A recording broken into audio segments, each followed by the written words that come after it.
लोकसभा चुनाव 2024 को लेकर सियासी पारा चढ़ चुका है।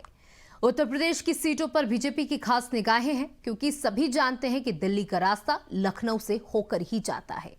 यूपी की ऐसी ही एक अहम सीट कानपुर नगर लोकसभा सीट भी है, जो बीजेपी और कांग्रेस के बीच हमेशा ही कड़ी टक्कर देखने वाली रही है।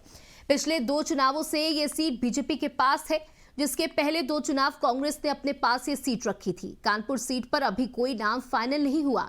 यहां से डिप्टी सीएम ब्रजेश पाठक का नाम एक बार फिर से चर्चा में है। कानपुर से इस बार कौन भाजपा का उम्मीदवार होगा, ये अभी तक तय नहीं, लेकिन वर्तमान सांसद सत्यदेव पचौरी दिल्ली में ही डेरा डाले हुए हैं। चर्चा यह भी है कि पचौरी की उम्र पार्टी के निर्धारित मानक से अधिक है। कहा यह भी जा रहा है कि सत्यदेव पचौरी की ओर से उम्र के मानक पर सांसद हेमा मालिनी और सांसद जगदंबिका पाल का उदाहरण भी हाईकमान को दिया जा चुका है। सांसद पचौरी और उनकी बेटी नीतू सिंह ने दिल्ली में डेरा डाल रखा है। भाजपा इस सीट को लेकर के पशोपेश में पड़ी है। वहीं कई दिग्गज दावेदार पूरी फिल्म से ही बाहर हो गए हैं। माना यह भी जा रहा है कि टिकट पचौरी परिवार में ही होगा। अगर संघ का पलड़ा भारी रहा तो संघ घराने के बैरिस्टर साहब की बहू नीतू की ही टिकट फाइनल होनी तय है। फिलहाल टिकट पर अंतिम फैसला प्रधानमंत्री मोदी का ही होगा। पिछले लोकसभा चुनाव की बात करें तो बीजेपी इस सीट से सत्यदेव पचौरी को मैदान में उतारा था और पचौरी आसानी से चुनाव जीत भी गए थे। देखिए, अभी लगातार हम बात कर रहे हैं लोकसभा चुनावों की, जहां पर सत्यदेव पचौरी का नाम भी सामने आ रहा है और बताया जा रहा है कि वो दिल्ली में डेरा डाले, लेकिन यहां पर यह बात साफ है कि वो अपने लिए नहीं, अपनी बेटी के लिए जरूर, क्योंकि पिछली बार के चुनावों में भी उनकी बेटी का नाम आगे चल रहा था, लेकिन उसके बाद सत्यदेव पचौरी को टिकट मिल गई थी।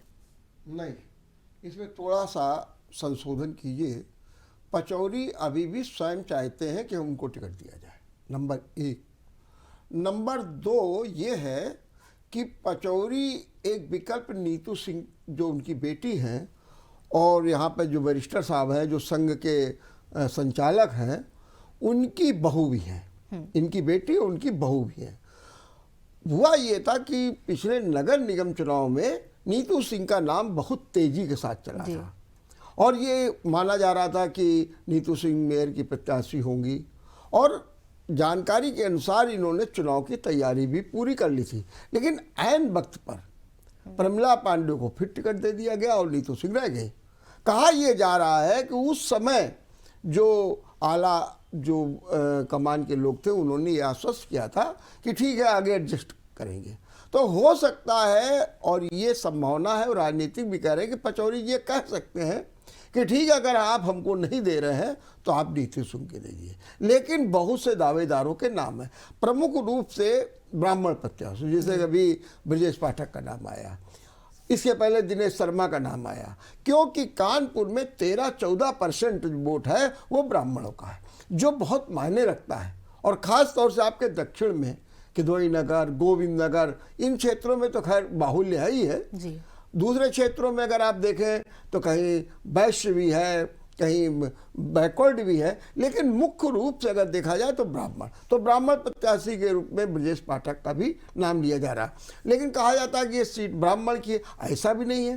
भाई श्री प्रकाश जायसवाल 3 बार यहाँ से MP रहे, मंत्री बने और केंद्र में 1 नहीं 2 बार बने, तो ऐसा नहीं है। लेकिन ये माना जाता है कि ब्राह्मणों का जो वोट है वो बहुत मायने रखता है, क्योंकि 13-14% वोट अगर एक तरफा किसी की ओर चला जाए और उसके पास हो, तो इसलिए ब्रजेश पाठक का भी नाम आ रहा नहीं। हालांकि कई दावेदार और भी थे। बहुत से लोग ये मान रहे थे कि सबसे उपयुक्त प्रत्याशी के रूप में सतीश महाना रहेंगे। कुछ लोग अभी बीच में सुरेंद्र मैधानी का भी नाम ले आए, लेकिन ये सब गए और उन्होंने प्रयास भी किए हैं, ऐसा माना भी जा रहा है। लेकिन सच बात तो ये है कि अभी जो दौड़ चल रही है उसमें पचौरी, और पचौरी जी को सच बात तो ये है कि संघ का तो वर्चस्व मिला हुआ है, और बल्कि उनके पास मुरली मनोहर जोशी जैसे कद्दावर नेता का भी आशीर्वाद है। और पिछले बार जो पचौरी को टिकट मिला था वो मुरली मनोहर जोशी के ही कारण मिला था। जब मुरली मनोहर जोशी का कानपुर से टिकट काटा गया तो लोगों ने कहा अब क्या होगा, तो एक संघ के बड़े नेता उनके पास गए और उन्होंने कहा कि आपका टिकट ऐसा है, तो वो बोले नहीं, गुस्से में थे मुरली मनोहर जोशी, कैसे मैं लड़ूंगा। तो उनको समझाया गया। फिर उनका अच्छा आप एक ऐसा करिए कि किसी अपने व्यक्ति का नाम दे दीजिए, उसको दे दिया जाए। तो उस समय पचौरी जी को दे दिया गया। अब पचौरी जी उस समय प्रदेश में मिनिस्टर थे, कैबिनेट मिनिस्टर। इस्तीफा दिलाया गया और इस्तीफा देने के बाद उन्होंने इलेक्शन भी लड़ा और मेंबर ऑफ पार्लियामेंट भी बने। बहरहाल चूंकि इस क्षेत्र की 10 सीटें हैं, 10 में 9 घोषित की गई हैं, जिसमें अधिकांशतः पुराने हैं, लेकिन सिर्फ पचौरी की सीट को लेकर, और कानपुर एक महत्वपूर्ण स्थान है, तो उसको लेकर के चर्चाएं आम है, गर्म भी है राजनीतिक दौर पर। बिल्कुल, जिस तरीके से आपको बता दें कि कानपुर एक अहम लोकसभा सीट मानी जाती है, क्योंकि यहाँ का अगर इतिहास उठा करके देखा जाए तो यहाँ पर कांग्रेस ने भी हमेशा से एक अच्छा चुनाव लड़ा है, टक्कर दी है बीजेपी को और कई बार विजय भी हुई है। तो इस बार यहाँ पर किसको टिकट मिलेगी, ये आने वाला वक्त तय करेगा।